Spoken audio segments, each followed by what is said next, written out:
రైతుల ప్రయోజనాలే ప్రభుత్వానికి అత్యంత ప్రాముఖ్యమని రాష్ట్ర పౌర సరఫరాల శాఖ మంత్రి నాదెండ్ల మనోహర్ స్పష్టం చేశారు.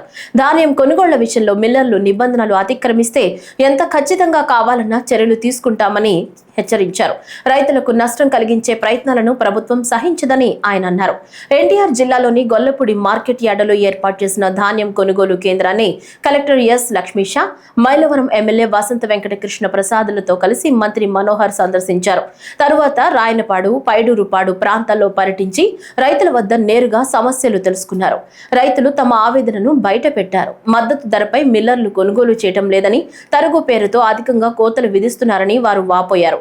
దీనిపై స్పందించిన మంత్రి, నిజంగా మీకు న్యాయం కావాలి, అందుకే నేనే మీ మద్దతుకు వచ్చాను అని చెప్పడంతో రైతులు ఆశావహంగా స్పందించారు.